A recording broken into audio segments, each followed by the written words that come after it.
Shalom et bien des choses à vous une fois de plus en ce matin dans le merveilleux nom de Jésus-Christ de Nazareth, le seul, l'unique, le véritable et le même, qui nous rassemble toujours en ce cadre de notre méditation quotidienne, panem quotidianum, pain quotidien. Et ce matin, nous parlons de la destruction des blocages. La destruction des blocages.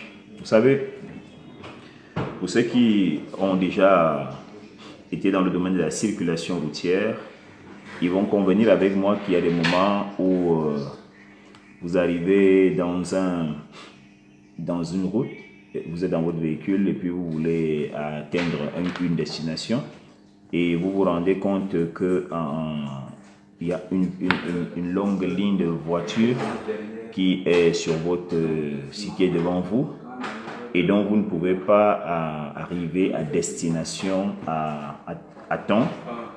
Et il y a des blocages, on appelle ça l'embouteillage, ça vous empêche d'avancer. Le blocage donc, c'est quelque chose, un obstacle, c'est une porte, c'est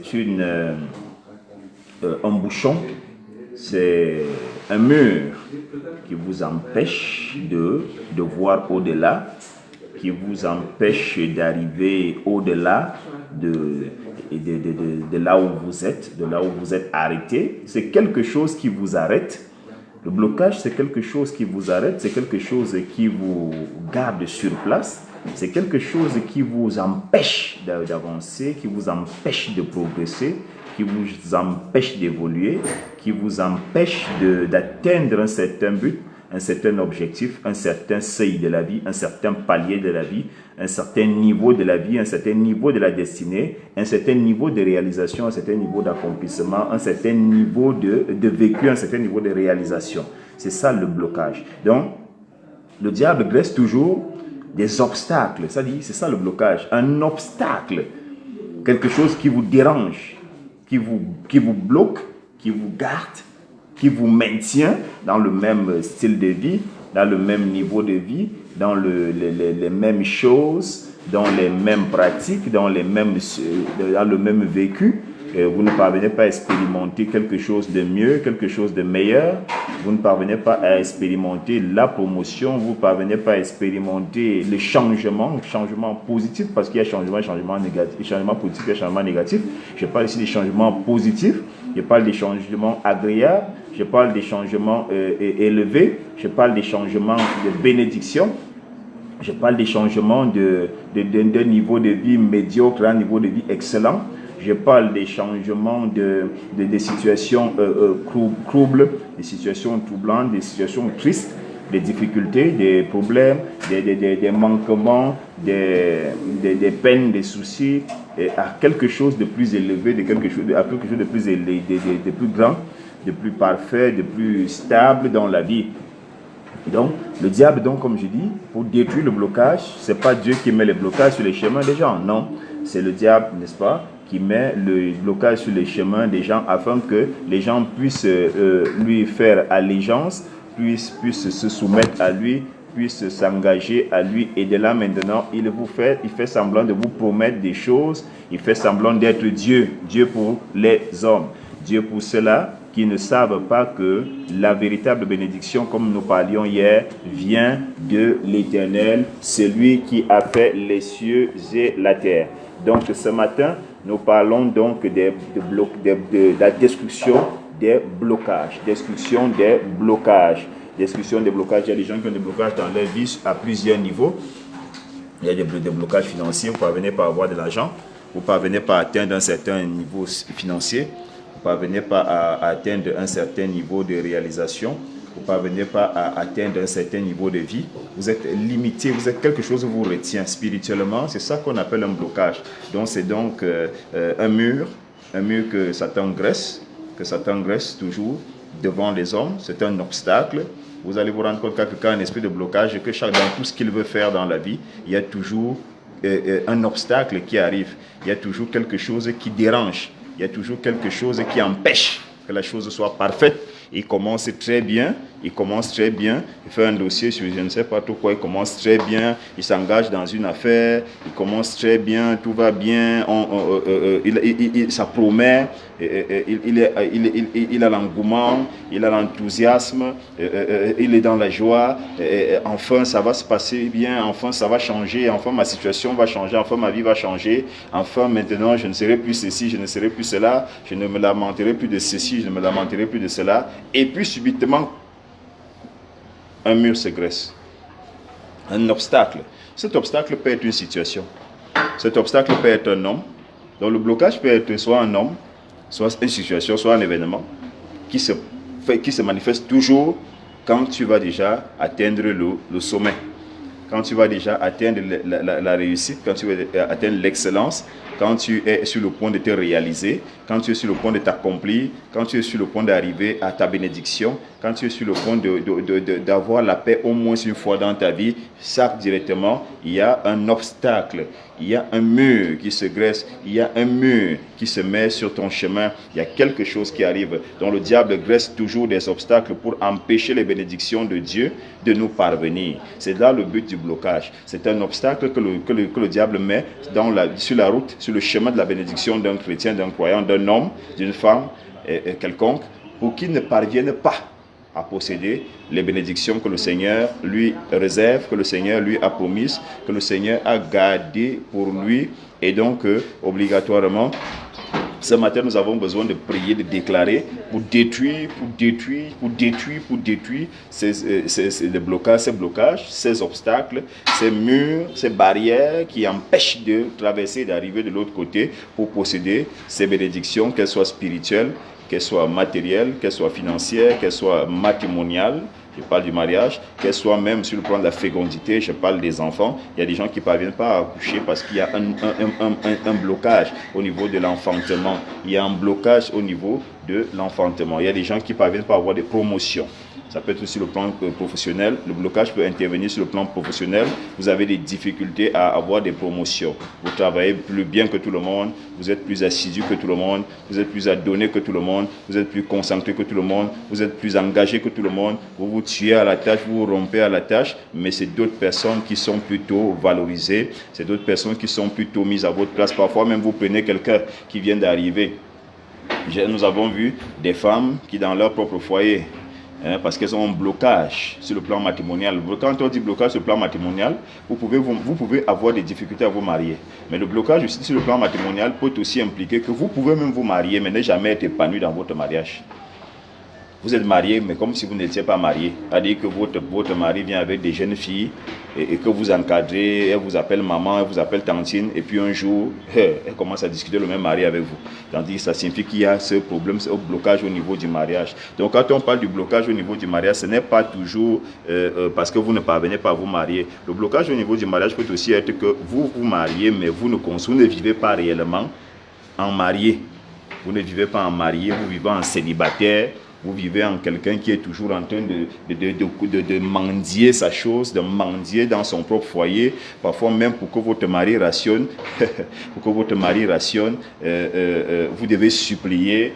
Parfois, c'est comme si vous étiez une prostituée. Si vous avez eu des rapports sexuels dans la nuit, c'est là où le matin il rationne avant de partir. Si vous lui avez refusé votre corps dans la nuit parce que vous étiez fatigué du fait de votre travail de la journée qui vous a fatigué et tout, alors monsieur aussi sort le matin, il ne rationne pas. Donc vous êtes esclave, vous êtes une prostituée dans sa maison.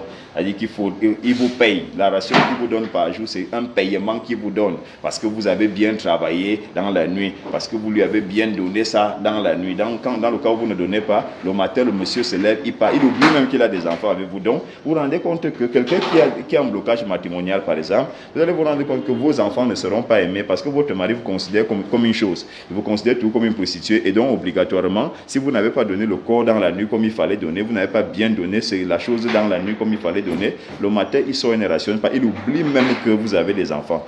Donc, vos enfants ne comptent pas pour lui. C'est un blocage sur le plan matrimonial. Donc, c'est un peu de ça que nous parlons ce matin. Il est question qu'on détruise dans les blocages, dans les vies des gens, afin que les gens commencent après que ces obstacles que Satan érige donc, pour empêcher les croyants, pour empêcher les enfants de Dieu, pour empêcher les hommes de pouvoir entrer dans leur bénédiction, que ces obstacles tombaient en ce matin, que chacun d'entre puisse entrer, posséder sa possession. Donc le diable dresse toujours des obstacles pour empêcher les bénédictions de Dieu de nous parvenir. Il n'a pas la capacité de fermer les portes de bénédiction. Il n'a pas cette capacité. Le diable n'a pas la capacité de fermer les portes de bénédiction. Il n'a pas cette capacité. Le diable n'a pas cette capacité. Il n'a pas cette capacité. Nos portes de bénédiction, n'est-ce pas, sont toujours là. Il n'a pas la capacité de fermer les portes de bénédiction, mais il place des agents pour les rabattre ou pour les rétrécir.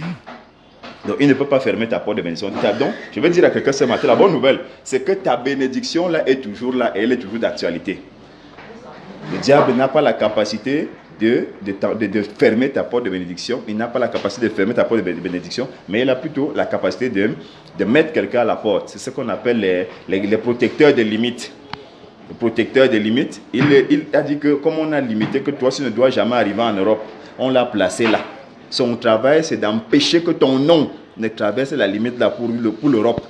Donc, il va tout faire. Il va se battre de jour et de jour comme de nuit pour que jamais ton nom ne se retrouve dans une liste où on donne le visa à quelqu'un.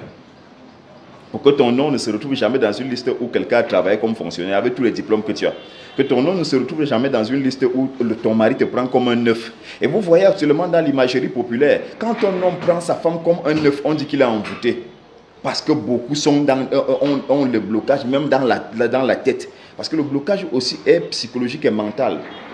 Il y a des gens qui, leurs têtes ont été confisquées à certaines idées diaboliques et sataniques, telles que l'aide parfaite que Dieu a faite à Adam. Quand la Bible déclare qu'Adam avait la main à la bouche, il était tout malheureux. Les gens font tout pour que cette aide-là, on dit, la femme est une solution pour l'homme. Parce que l'homme était triste, l'homme était malheureux, l'homme n'était pas épanoui. Dieu a dit, il faut qu'on lui fasse une aide semblable. Maintenant, aujourd'hui, des années après, Satan a pu mettre dans le cerveau des gens que la femme est un sujet. Elle ne mérite pas le salaire de l'homme, elle ne mérite pas de savoir ce que l'homme fait, elle ne mérite pas de causer avec l'homme, elle ne mérite pas de partager ceci ou cela avec l'homme. Non, c'est un objet, c'est un sujet, c'est faux. La Bible dit très bien qu'à la Genèse, quand la femme est créée, c'était pour résoudre un problème. Et ce n'était pas pour résoudre un problème de laver les habits, de cirer les chaussures, de faire la cuisine, parce que Adam au jardin d'Éden ne préparait rien. Donc on ne va pas dire qu'on a suscité Ève parce qu'Adam faisait tout la cuisine et puis il était fatigué. Et c'est pour ça que Dieu a dit, bon, il va lui faire une aide qui viendra l'aider à laver les habits, à laver les assiettes, à cirer ses chaussures. Et puis ils étaient nus, il n'y avait pas de chaussures à cirer là-bas. Donc la femme a été faite une solution. C'est un réconfort moral, c'est un régulateur de tension. C'est quelqu'un qui vient t'apporter le bonheur, la joie. Tu peux causer avec elle. Est-ce que les maris causent encore avec leur femme? C'est un résultat de l'esprit de blocage que nous sommes en train de détruire en ce matin. La femme, c'est une amie. La femme, c'est ta soeur. La femme, c'est toi. On l'appelle ta côte. La côte signifie une partie de ton corps. La femme est une partie de ton corps. De la même façon que tu ne peux prendre aucune partie de ton corps et commencer à la mutiler. De la même façon que tu ne peux pas prendre une partie de ton corps et commencer à tracer la lame dessus. De la même façon que tu ne peux pas prendre une partie de ton corps et commencer à taper le boudin dessus. Quand tu prends tes mains, tu tapes sur ta femme. Quel que soit ce qu'elle t'a fait, il y a des parties de ton corps qui te jouent des tours. Parfois, la main laisse tomber ton téléphone. L'écran se casse, tu as coupé la main là. Quand est-ce que tu as tapé sur ta main? Parfois, tu veux te lever pour aller quelque part, ton pied bouscule, le seau d'eau, ça se verse sur le tapis. Depuis quand tu as coupé ton pied là? La femme est une partie de ton corps. La Bible déclare que c'est ta côte. C'est ta côte. Alors, quelle est cette partie du corps là que c'est ça qu'on méprise, c'est ça qu'on maltraite, c'est ça que... Même les gens qui ont un petit pied, qui boitent là, quand ils payent les chaussures, ils payent tout 2 paires de chaussures. Ils ne savent jamais dire non, l'autre pied, comme l'autre pied là est tout maigre et c'est handicapé, ça ne sert à rien que ça porte la chaussure. Même l'handicapé qui a 2 pieds, un pied maigre, tout petit comme ça, il paye toujours 2 paires de chaussures et met les 2 paires de chaussures, même sur le pied qui est maigre là. En fait, je ne suis pas en train de parler sur le mariage. Je suis juste en train de prendre un exemple par rapport au blocage sur le plan matrimonial. Je ne parle pas du mariage, mais je parle du blocage parce que c'est d'abord dans la tête. La majorité des blocages commencent dans la tête. Le blocage commence dans la tête. Voilà pourquoi j'ai détruit tout blocage dans la pensée de quelqu'un ce matin. Et c'est pour ça que la Bible nous parlait du renouvellement de la pensée, parce que Dieu sait. Quand l'apôtre Paul parle du renouvellement de la pensée, parce que Dieu sait que nos têtes des gens sont les plus gros cadenas de la vie de l'homme. Le plus gros cadenas de la vie de l'homme se trouve dans son cerveau. C'est pour ça que ce matin, Je rappelle donc que Satan dresse des obstacles pour nous empêcher d'entrer dans nos bénédictions. Dans nos voyages, comme je disais, dans nos mariages, dans nos carrières professionnelles, dans nos promotions, dans nos bénédictions, dans nos opportunités, dans nos relations, dans nos affaires, il met des barrières, il met des obstacles. Et nous avons dit qu'il ne peut pas enlever la bénédiction d'un enfant de Dieu. Alors qu'est-ce qu'il fait? Il met des protecteurs, des limites, il prend des agents, ces agents, que ce soit des agents humains, que ce soit des agents démoniaques, des esprits, il les place donc devant ta porte pour que telle chose n'entre jamais. Il place par exemple devant le lieu de ton travail pour que tel résultat ne sorte jamais à ton avantage. Il fait donc dans la porte de ta maison pour que dans ton foyer il n'y ait jamais telle chose. Ça c'est aussi pour, il y a aussi les hommes. Il y a des hommes qui n'ont pas la grâce de tomber sur une bonne femme et ça donne l'impression que les femmes sont mauvaises. Ça c'est Satan qui a piégé le monde comme ça. Aucun homme n'est mauvais, aucune femme n'est mauvaise, mais c'est Satan qui manipule les hommes. Qui manipule les hommes. C'est vrai que depuis le péché d'Adam et Ève, l'homme est un tas de mal, la femme est un tas de mal, mais je dis en ce qui est de l'amour, aucun homme n'est mauvais, aucune femme n'est mauvaise, mais c'est Satan qui manipule. Quand dans ta vie, il avait mis la limitation, le blocage, tu n'auras jamais un foyer épanoui. Alors qu'est-ce qu'il va faire? Il va tout faire pour que tu te retrouves toujours devant des emmerdeurs, toi qui es une femme, ou devant des emmerdeuses, ou devant des emmerdeuses, toi qui es un homme. Hein? La volonté de Dieu, c'est que les hommes soient mariés. La volonté de Dieu, c'est que les hommes aient de bonnes femmes, que les femmes aient de bons maris. Ça, c'est la bénédiction. Nous avons parlé de la bénédiction de Dieu hier. Nous avons dit que c'est elle qui enrichit. Elle ne s'ensuit d'aucun chagrin. Mais si tu te rends déjà compte que tu as un emploi qui te dérange, qui te donne toutes les sueurs froides du monde, qui t'embête et qui te met mal à l'aise. Tu habites une maison où le bailleur est infernal. Tu es dans un foyer où le mari ou la femme est infernal. Tu es dans un pays où c'est l'enfer. Tu vis dans une famille où tout le monde te combat, c'est l'enfer. Comprends que Satan vient de graisser des blocages sur ton chemin et partout où tu ressens une difficulté, ça peut être au niveau de tes études, il y a des gens qui veulent avoir des diplômes, qui vont à l'école, mais ils ne parviennent pas à avoir des diplômes. Il y a même d'autres qui composent et bien arrivent au Babia à l'université, trouve qu'il n'y a pas son nom. C'est-à-dire que Satan met donc, comme je disais, il n'a pas la capacité de fermer les portes de bénédiction, mais il place des agents pour les rabattre ou les rétrécir. Soit il les rabat, c'est pas fermé, hein. On a juste rabattu, un peu comme ceci, on a juste rabattu. Donc l'accès devient difficile, mais ce n'est pas fermé. Puisqu'il ne peut pas fermer, il y a une puissance à l'intérieur qui est connectée à cette porte et qui empêche cette porte d'être fermée. C'est la puissance du Saint-Esprit. Alors qu'est-ce que Satan fait? Il rabat juste. Et ça te donne l'impression que ta porte est fermée. Parce que quand la porte, dans le domaine spirituel, quand la porte de quelqu'un est ouverte, ça l'aimante vers l'intérieur. Puisque c'est ta porte. C'est ta bénédiction. Ça t'aimante vers l'intérieur, ça t'attire vers l'intérieur. Oui, comme dans les dessins animés. Maintenant, quand il rabat comme ceci, c'est pour que la puissance qui vient de l'intérieur et qui est supposée t'aimanter, pour te pousser vers ta bénédiction, ne puisse plus, n'est-ce pas, ne puisse plus sortir et c'est légèrement barré. En fait, c'est barré, c'est bloqué, je voulais dire. C'est barré, mais ce n'est pas fermé. Quelque chose qui est barré n'est pas fermé. Donc, il barre la porte à l'accès des bénédictions, mais cette porte n'est pas fermée. Il barre la porte. Il met quelqu'un là qui se rassure que chaque fois que tu veux déjà arriver à un certain niveau, il y a quelque chose qui se passe. C'est comme ça que beaucoup ne sont pas dans leur bénédiction. Pourtant, quand votre porte est ouverte, qu'est-ce qui se passe? Comme nous sommes sous la grâce, ça fait que même tes pas, bêtement, sont attirés par cette porte. Vous vous retrouvez dans un mariage, vous ne comprenez pas comment vous avez fait. Quand parfois même vous êtes avec votre mari, vous lui demandez, attends un peu, tu as même fait comment pour qu'il soit dans ta maison? Donc la dame aussi, le monsieur se dit, attends un peu, tu as fait comment pour que... Mais je ne comprends pas, on avait seulement blagué ce jour. J'étais seulement fait une blague comme ça et puis... J'étais seulement fait une blague comme ça et puis tu t'es retrouvé entre mes mains. Je n'ai rien compris. Oui, quand la porte de bénédiction de quelqu'un est ouverte et qu'il n'y a pas de blocage, tu te retrouves dans des choses de façon comme la blague. C'est ce que Dieu peut faire quand il veut bénir. Hier, nous avons parlé de la bénédiction. Aujourd'hui, je pousse pour casser le blocage afin que la bénédiction dont je parlais hier puisse être le lot et la portion, la part de quelqu'un en ce matin dans le nom de Jésus. C'est de ça qu'il est question. Quand ta porte de bénédiction est ouverte et qu'il n'y a pas un blocage sur la route, tu te retrouves toi-même. Ça dit, tu es aimanté. Tu es aimanté comme une pièce d'argent que les mains aspirent. Tu es aimanté vers la gloire. Donc quelqu'un qui n'a pas d'obstacle, qui n'a pas de blocage dans sa vie, est aimanté vers la gloire sans effort. Et c'est ce que je veux créer en ce matin dans ta vie, que tu sois aimanté vers la gloire parce qu'il n'y a plus d'obstacles, il n'y a plus de blocage sur ton chemin. Donc, j'ai dit, il n'a pas la capacité de fermer les portes, Satan, de bénédiction, mais il place des agents pour les rabattre ou pour les rétrécir. Alors, c'est à ce moment-là que quelqu'un va me demander comment je fais donc pour que je puisse être aimanté par cette puissance qui me tire vers la gloire. Il faut pratiquer les principes spirituels pour la bénédiction et la prière fervente. La prière fervente. Le principe spirituel pour la bénédiction et la prière fervente. Ça va ouvrir tes portes de bénédiction.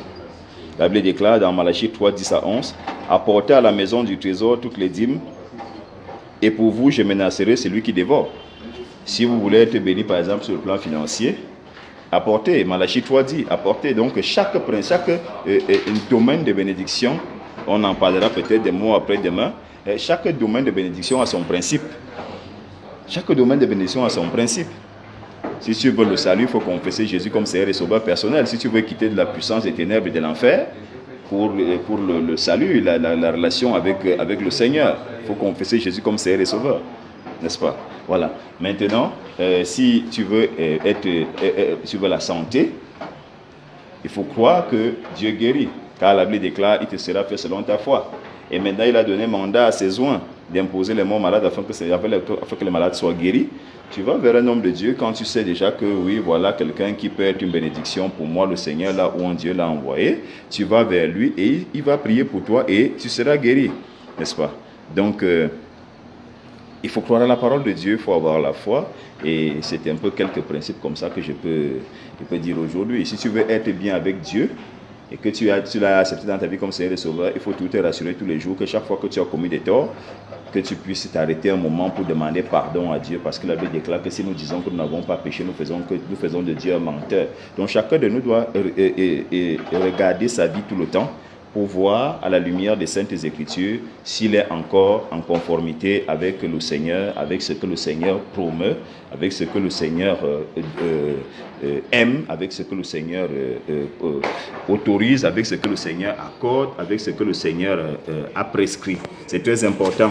Donc, on ne peut pas parler de sortir des blocages et oublier Dieu. On ne peut pas parler de sortir des blocages et penser faire le one-man show. On pense vivre seul en solo et on pense que Dieu va nous comprendre. Dieu honore ceux qui l'honorent, comme je disais hier. Donc, obligatoirement, nous avons besoin de continuer à regarder notre relation avec lui. Je dis à quelqu'un ce matin, pendant que je suis en train de parler, je ne te dis pas, bon, comme on a dit que Dieu bénit tout le monde et que Dieu va débloquer tout, bon, tu peux vivre comme tu veux. Non, je ne peux pas dire ça. C'est pas ce que j'ai dit. J'ai dit donc que si tu veux l'argent, par exemple, la bénédiction financière, parce que Ecclésiaste 10, 19 dit que l'argent répond à tout. Et Malachie 3, 10 à 11 te dit donc que si tu veux être financièrement béni, il faut convier tes finances à Dieu. Il faut confier ta prospérité à Dieu. Et c'est là où la Bible déclare porter à la maison du trésor toutes les dîmes et toutes les offrandes. Et il dit pour vous, je menacerai celui qui dévore, donc celui qui rend pauvre, celui qui bloque, celui qui limite, celui qui stagne. C'est à ce moment-là donc que moi je peux dire à quelqu'un, pour moi s'il y a un conseil maintenant ce matin, pour être complètement libéré des blocages, il faut être quelqu'un qui a la culture des sacrifices, des dîmes, des offrandes, des libéralités. Il faut donner à Dieu en fait. Et puis maintenant, la Bible déclare pourquoi donner à Dieu. Ecclésiaste 10, 19, comme je disais tout à l'heure, dit donc l'argent répond à tout. Et pourquoi donner à Dieu particulièrement de l'argent? Parce que l'argent répond à tout. L'argent débloque toute situation. L'argent sort de toutes les galères. Toutes les formes de galères qui peuvent exister, l'argent nous sort de toutes les formes de galères. Voilà. Donc, ce matin, la Bible nous déclare, dans Corinthiens 16, 9, « Car une porte grande et d'un accès efficace mais ouverte. » Ce matin, donc, c'est avec ce verset que je veux que tu partes. Une porte grande et qui a un accès efficace, parce qu'il a rétréci. On a dit diabolos, le diable rétrécit les portes, le diable rabat les portes, mais il ne les ferme pas. Il n'a pas la capacité de fermer les portes de bénédiction de quelqu'un, non.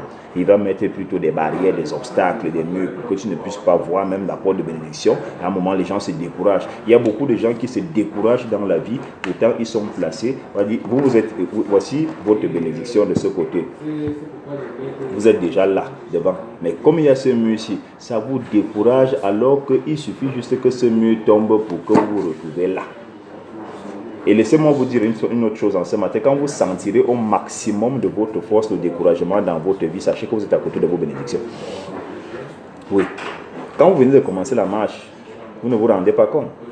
Vous ne vous rendez pas compte que vous êtes à côté de la bénédiction. C'est quand vous êtes déjà, si vous sentez dans votre vie un moment que tout va déjà très mal, cherchez la face de Dieu davantage. Si vous n'êtes pas enfant de Dieu, commencez à chercher des églises où vous pouvez rencontrer des hommes de Dieu qui vont vous conduire dans le Seigneur, qui vont vous encadrer dans le Seigneur, parce que ça signifie qu'il n'y a qu'un mur qui est devant vous, mais voici votre bénédiction ici. Donc vous êtes là, alors qu'il suffit juste de... Et puis vous tombez dans votre bénédiction. Et je vais vous dire une chose, quand on parle de protecteurs des limites, ils mettent la limite justement devant ce qu'ils ne veulent pas que vous atteigniez. Alors sachez que dès que vous vous rendez compte que vous avez un but à atteindre, un objectif à atteindre, vous vous rendez compte que votre objectif là, il y a des difficultés dessus. Tenez ferme parce que en fait, la difficulté là, c'est l'obstacle là, c'est le mur là, c'est le blocage là, que s'il est renversé, comme ça, vous vous retrouvez directement dans votre bénédiction. Donc c'est quand les obstacles deviennent tenaces et forts que vous devez être rassuré que vous êtes déjà arrivé là où vous partiez. Parce que le protecteur de limite ne met jamais la limite quand vous êtes encore loin. Il met la limite au lieu même, au lieu dit. Au lieu dit, c'est là où il met la limite. Oui. Donc si vous avez renversé cette limite, ce blocage, cette barrière, vous êtes entré dans votre bénédiction. Et c'est là où beaucoup de gens viennent souvent se décourager. Beaucoup de gens viennent souvent abandonner. L'abandon n'est pas chrétien. L'abandon n'est pas chrétien. Le découragement n'est pas chrétien. C'est pas normal. Le chrétien ne se décourage pas. Il ne s'affaiblit pas. Il ne s'affaiblit pas. Peu importe les raisons, peu importe les difficultés, peu importe tout ce que nous pouvons traverser dans la vie, il y a des gens qui ont traversé pire que ça avant nous. On n'a jamais jeté quelqu'un d'entre nous ici dans une citerne d'huile. On l'a fait avec Jean.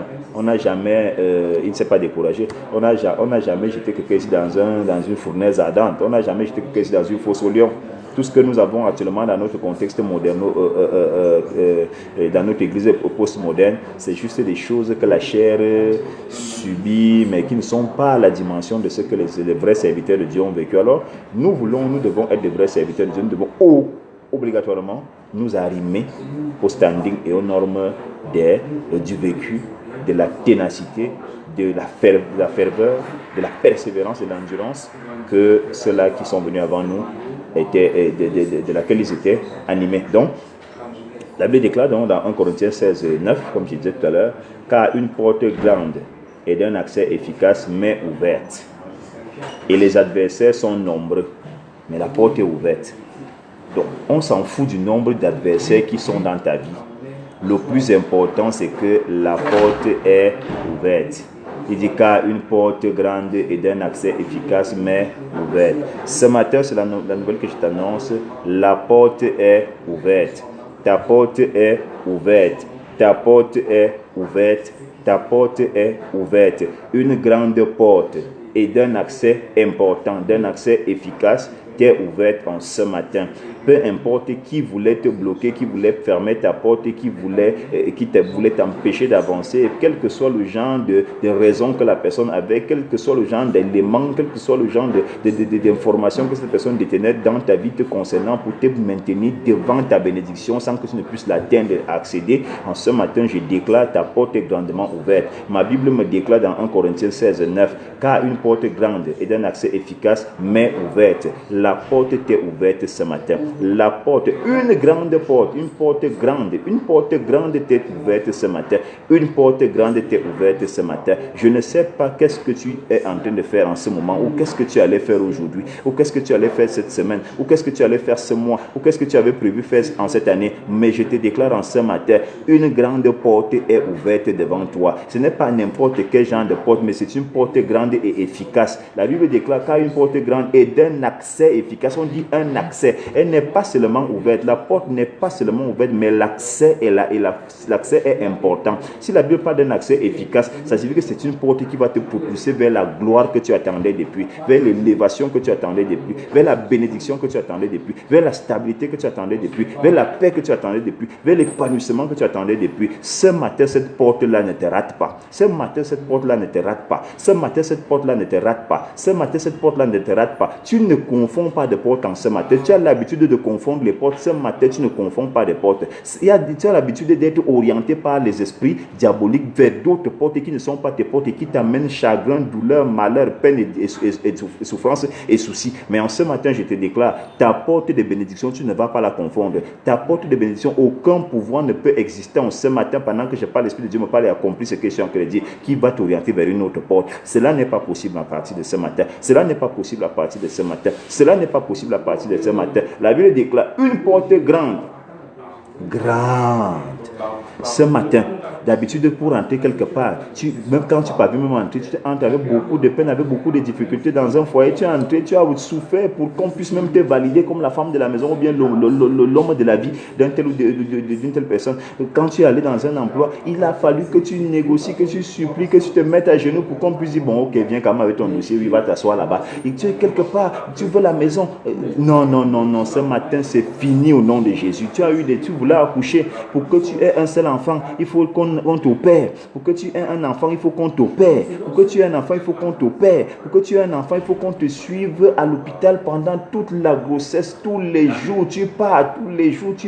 Pour qu'on voit si l'enfant est bien posé. Pour qu'on voit si l'enfant est bien positionné. Pour qu'on voit si tu peux... Non.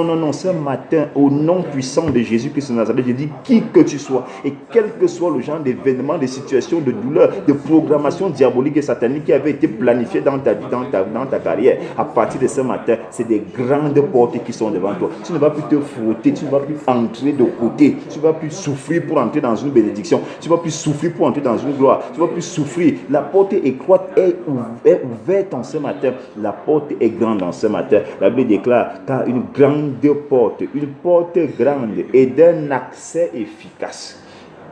Et tu as longtemps eu des grandes portes, des grandes opportunités, mais qui se sont avérées des opportunités sans efficacité, sans but, sans valeur, sans sens. Tu as eu plusieurs hommes dans ta vie, mais ta vie ne représentait pas ça. Tu as connu plusieurs femmes dans ta vie, mais ta vie ne représentait pas ça. Tu as eu beaucoup d'opportunités dans ta vie, mais aucune ne t'a profité. Aucune ne t'a profité. Tu as parlé avec, quand on arrive chez toi, on voit dans ton album les photos avec les chefs d'État, les photos avec les directeurs, les photos avec les ministres, les photos avec les gouverneurs, les photos avec les généraux, et ainsi de suite. Mais dans la vie comme ça, si quelqu'un te voit en route, tu ne ressembles pas à ça.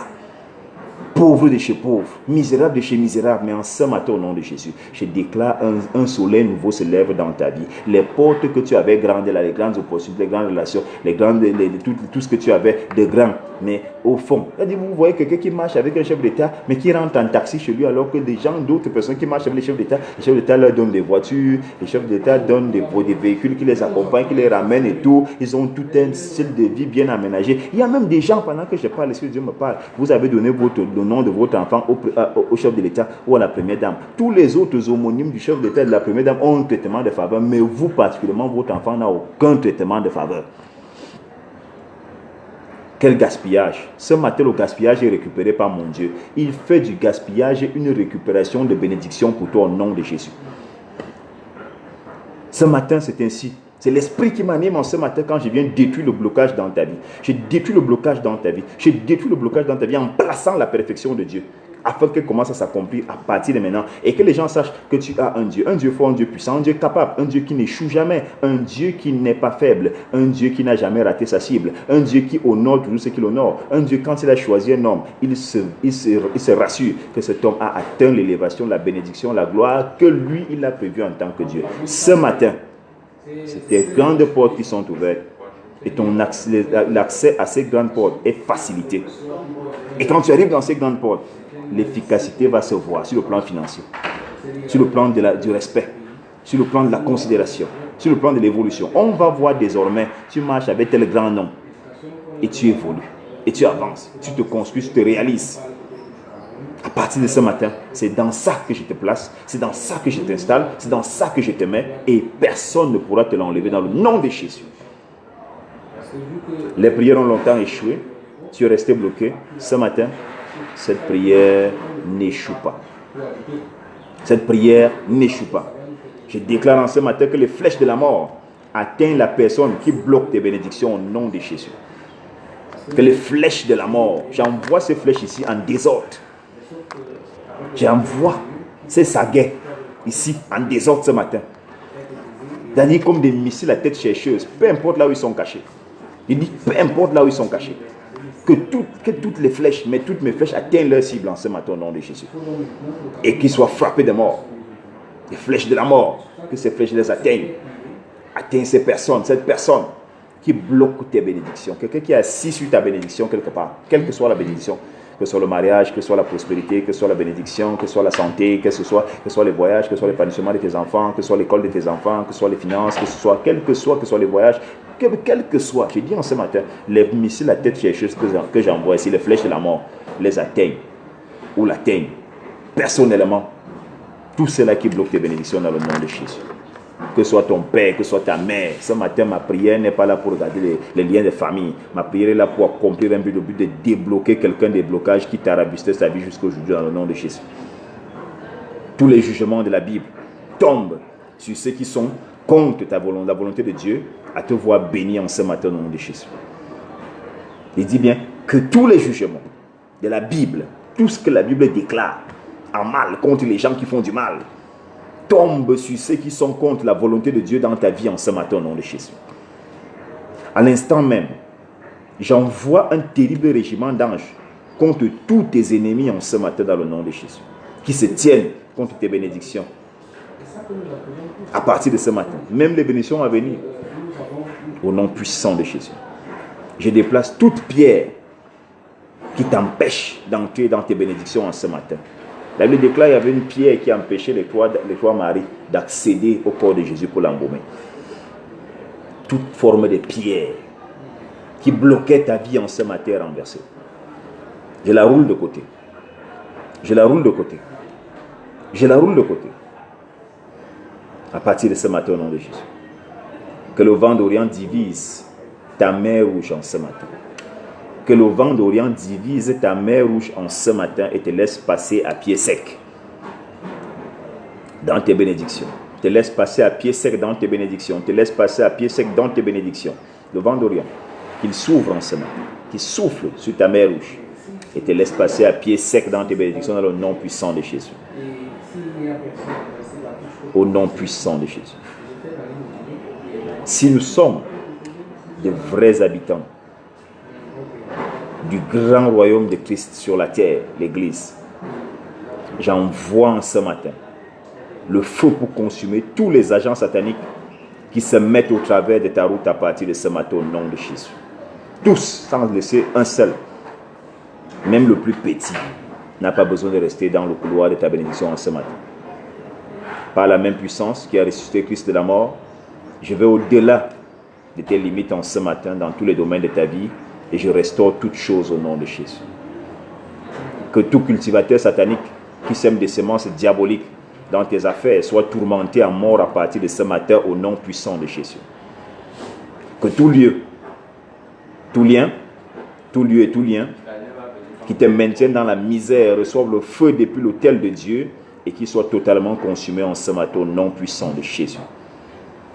J'ordonne que les plaies qui ont déshonoré Pharaon visitent le principal ennemi qui retient ta vie dans le blocage en ce matin et le ridiculise plus que ce qui est arrivé à Pharaon au nom de Jésus. La grâce vient d'entrer dans ta maison. Le déblocage vient d'entrer dans ta vie. Les résultats seront manifestes, palpables et visibles. Et Jésus-Christ reste Seigneur parce qu'il est Dieu. Demain, c'est notre moment, ce sera notre moment de panem quotidien, non pas quotidien, notre moment de méditation ensemble. Je suis toujours l'apôtre Angelin Mani. Et ma page Facebook officielle, comme je dis souvent, c'est apôtre Angelin Mani sur Facebook. Et sur YouTube, c'est aussi apôtre Angela Mani. Et mon numéro WhatsApp, c'est le plus 237, l'indicatif du Cameroun, 698 27 56 00. Shalom à vous. Que Dieu vous garde. Dieu vous protège. Qu'il vous épargne de toute forme d'accident et d'incident ce matin, en cette journée, tout au long de cette journée. Qu'il vous loge dans le creux de son côté ouvert et que l'eau de son côté ouvert vous transforme davantage de gloire en gloire dans le nom puissant de Jésus-Christ de Nazareth, le seul, l'unique, le véritable, le même, le capable, le tout-puissant, le parfait, l'excellent, le magnifique, le merveilleux. J'ai ainsi prié. Amen. Shalom. Bonne journée.